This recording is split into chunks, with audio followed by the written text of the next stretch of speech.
welcome everybody. Hope everybody's doing well. Can I answer questions?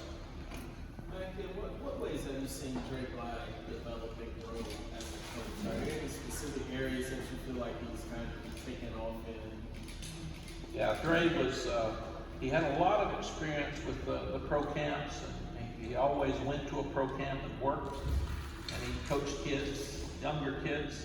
But this is the first time that he's had this type of schedule, number one, for recruiting and had his own position. And I thought that he and Coach Bateman worked really well together. Jay helped him a lot in his progress. And one of the things that I thought about when we hired Chizik and Charlton is Dre worked with them when they were here before, and they shadowed Charlton. He did with every meeting and watched everything on the practice field. So I think that's even going to enhance his ability to coach moving forward. Mack, you got kind of an unorthodox beginning of the season with the schedule, 4 a.m. and then 2 straight home games at 2 live teams. How do you think those road games, do you think it's sort of going to prepare your team better than just another Kansas game or playing the ACC? Yes, we've got a 3-game schedule and then a week off, and then we start over with Notre Dame. So we're really just going to focus on the first 3 games and what we've got to do to win those games. I'm really excited about Florida A&M at home and celebrating HBCUs. We've got Coach Bill Hayes and Coach Rod Broadway coming in as our honorary captains. Florida A&M has Coach Rudy Hubbard coming in for their honorary captain, and they may have some more as they go. We're going to honor their band.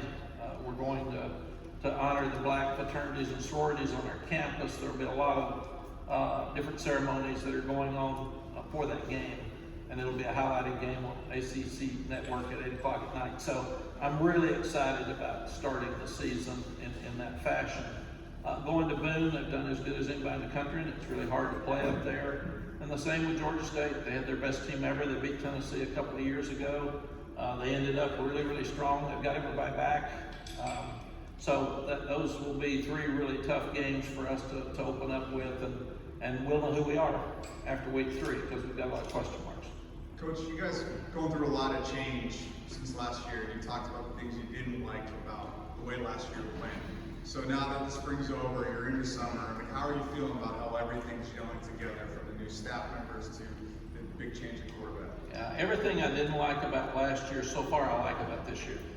I did not feel good standing here last year about where we were headed, and the expectations were sky high. The standard was set, but I didn't think our team and our staff were doing the things that we needed to do, and for some reason I didn't do a good job and didn't get it changed. So we've had the best spring I think we've ever had. I know since we've been here, the guys are hungry, they're eager, they're working so hard, and the leadership is better. We're doing a better job teaching leadership, and guys are stepping up. The changes on the staff are all really cohesive as a group. They're having a lot of fun together. Coach Chizik knew most of the guys on that side of the ball. Tommy Thigpen had worked with him, and you Dre when he was here. Tim Cross he knew at Texas, and then he's got Dre Bly, who worked with he and Charlton some when they were here before, and with Coach McNeil coming in with the offensive line, working with Phil Longo and Larry Porter in the past. We've got probably more cohesiveness on the staff we've ever had, and we've got more depth. The bench is your friend, and if a guy doesn't play well, you change it. You move him up and move another one down. So I really like this team headed into fall. Coach, speaking more specifically about Coach Chizik, why do you feel like he's going to be so successful in helping turn that defense around and get you guys back into a national power conversation? When you introduce Gene to your defensive staff and say he was the defensive coordinator that won the national championship for us when we were at Texas, and he was the head coach that won the national championship at Auburn, most people never win a national championship. Here's a guy that's won 2. So he walks in the room with a swagger, a confidence and credibility that every player in that room says, wow. And then you start looking at the pro players he's coached, he and Charlton Warren both, and it's really gotten our defensive players' attention, and they're having fun and focus. focused and excited about the fall. Coach, what has changed the most, you think, in terms of UNC's recruiting from 2019, your first year here, as you're back here, to now? I mean, obviously, I don't know, but in terms of the level of recruiting, what y'all done differently to enhance your recruiting? The difference in year 1 and year 3 is that people know who we are.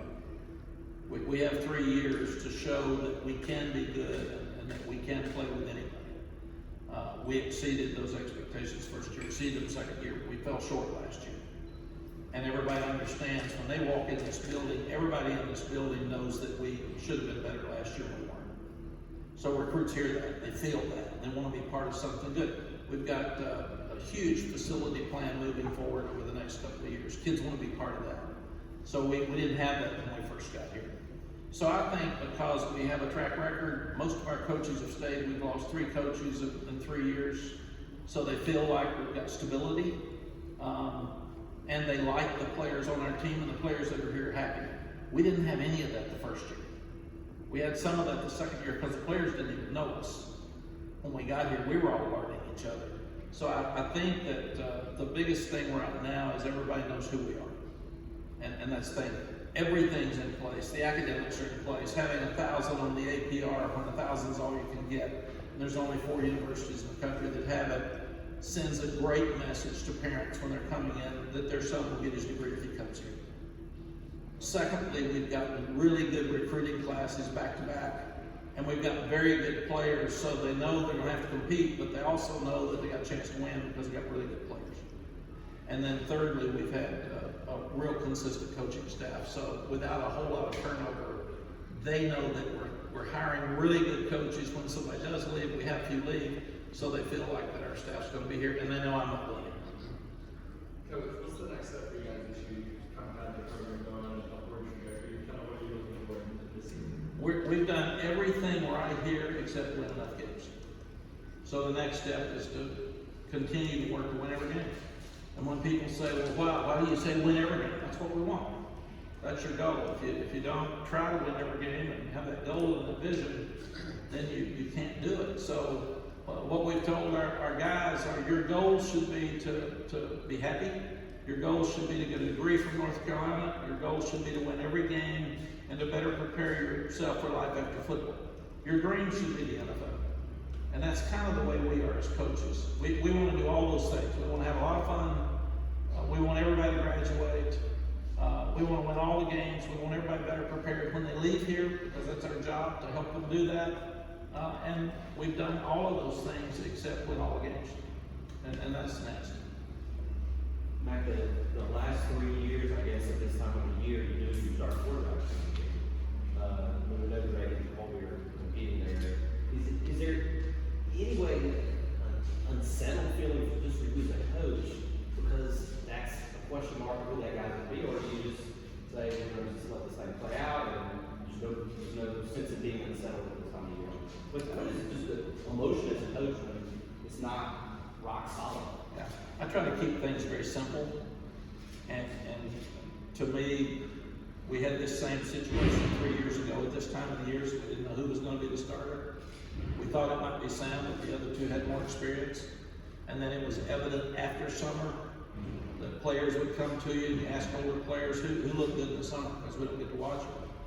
So in the summer we had Jevin Sneed and Colt McCoy in Texas. And Jevin probably led leaving spring practice. We got back in the fall and I asked the older guys, who looks the best? I said, Colt's your quarterback. It's 100%. And I said, fine. I said, he just is, but you'll see. And he was. So I figure we'll get some feedback from players by the time we start preseason. But I like the fact that in modern day, if you don't have a quarterback, you don't have a chance to win. And we have a really strong quarterback room. So I'm not worried about that position. I think it's going to be good. I'm not sure when. I'm not sure who starts. I'm not sure how we do. But it's a very talented room, so we're going to be okay. And one of the things that we did at Texas, that room got thin. And we weren't as good when I finished there in that room overall. So we're going to make sure that that's one room that never gets thin. What else? Coach, tell me about the family game if you have it. I just did. You did? Yeah. Good. On the sort of flip side of that, is there a position that you feel the most assured with, being from a depth perspective, an experience perspective, and upside perspective? Is there a group that you really feel confident in being, one of the backbones of this team? Right now, I like everything. The offensive line was very impressive in the spring. The running backs, what we've got a lot of players at each position, and some of it's not defined yet, and that's why we're trying to sell really hard that the blue team is the first team, and we may have 15 blue team players on the offense.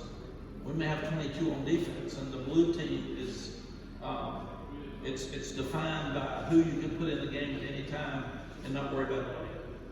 So if they get the ball on the 10-yard line and you say, Des Evans, go in, excuse me, Jabari, you get in, they're both blue team players, so it doesn't matter. And that's what I like most about this team. We've got 6 running backs that are all really good. Who's going to step up? And we've got to do a great job of developing those guys and separating them to figure out who's going to be the best player in the game. We determine it 2 ways. Who practices up to the standard every day to win the games? That's who's going to play. And then off the field, because some of them don't have the ability to play, and especially to be a blue team player, who off the field is going to class and doing things right and acting right and better preparing yourself for life after football. So we got 2 standards. And you have to have ability and do everything right to be on the field. And we got to live up to that standard and quit talking about who we're going to beat, how many we're going to win, all that kind of stuff. We want to win all of them, but you got to play up to a standard. And if we play to our standard, it's not good enough. We got to recruit better. And that's just kind of who we are. Any other questions? We good? Okay, thank you all.